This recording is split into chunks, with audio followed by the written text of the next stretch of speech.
सिंदूर मेरी पहचान।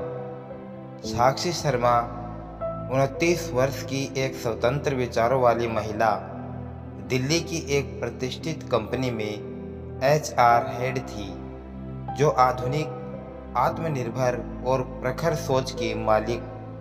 लेकिन हर दिन ऑफिस आने से पहले वह एक चीज़ कभी नहीं भूलती थी, वो माथे पर सिंदूर लगाना। उसके सहकर्मी अक्सर चुपके से फुसफुसाते, क्या साक्षी शादीशुदा है? कोई कहता नहीं, वो तो सिंगल है। फिर सिंदूर क्यों लगाती है? साक्षी सब सुनती थी लेकिन चुप रहती थी। उसके लिए सिंदूर सिर्फ शादी की निशानी नहीं था, बल्कि आत्मबल, आत्मसम्मान और अपनी माँ की आखिरी निशानी था। साक्षी की माँ एक स्कूल टीचर थी। जब कैंसर से लड़ते हुए उन्होंने दुनिया को अलविदा कहा, तब उन्होंने साक्षी से कहा, बेटा, ये सिंदूर सिर्फ पति के नाम का नहीं, उस शक्ति का प्रतीक है जो एक स्त्री को जन्म से मिली होती है। समाज इसे सीमित कर देना चाहता है, लेकिन तू इसे अपनी पहचान बना। उस दिन से साक्षी ने सिंदूर को केवल परंपरा नहीं, बल्कि अपने अस्तित्व का प्रतीक बना लिया। ऑफिस में नए ज्वाइन हुए मैनेजर अर्जुन ने साक्षी को पहली बार देखा तो वह उसकी आत्मविश्वासी आंखों और माथे पर दमकते सिंदूर से मंत्र मुग्ध हो गया। कुछ ही समय में दोनों के बीच दोस्ती हो गई, लेकिन अर्जुन के मन में एक सवाल लगातार घूमता रहा, क्या वो शादीशुदा है? जब उसने पूछ ही लिया, साक्षी ने मुस्कुराकर कहा, नहीं अर्जुन, मैं किसी की पत्नी नहीं, लेकिन ये सिंदूर मेरे विश्वास, मेरी माँ और मेरी पहचान का प्रतीक है। एक दिन ऑफिस में एक महिला सहयोगी ने मीटिंग में तंज कसते हुए कहा, साक्षी, तुम्हें अपना सिंदूर थोड़ा हल्का करना चाहिए, वरना लोग सोचते हैं तुम झूठ बोल रही हो।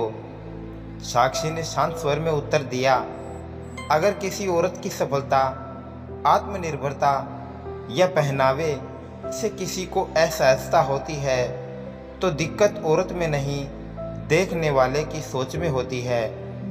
वह मीटिंग खत्म होते ही वायरल हो गया और उसके उत्तर को देश भर में महिला सशक्तिकरण की मिसाल कहा गया। अर्जुन ने धीरे धीरे साक्षी की सोच, उसकी आस्था और आत्मसम्मान को समझना शुरू किया।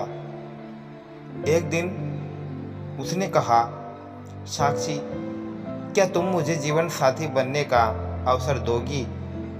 साक्षी ने कहा, अगर मैं हाँ कहूँ तो तुम उस स्त्री को स्वीकार करोगे जो तुम्हारे नाम का नहीं, अपनी आत्मा के नाम का सिंदूर पहले लगाती है।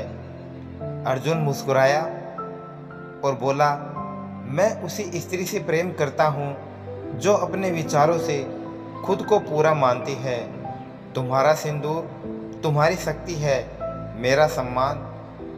उनका विवाह बहुत साधारण तरीके से हुआ, लेकिन विवाह के बाद भी साक्षी ने अपने पुराने तरीके से सिंदूर लगाना जारी रखा। साक्षी का कहना था, अब यह सिर्फ माँ या मेरी पहचान नहीं, बल्कि हमारे रिश्ते की साजिश शक्ति का रंग है। आज वह महिलाओं को प्रेरित करती है कि सिंदूर पहनना या न पहनना, शादी करना या न करना, यह सब उनका निजी चुनाव है। समाज की परिभाषाओं से परे जाकर अगर कोई औरत खुद के लिए कुछ चुनती है, तो वही उसका असली सिंदूर है।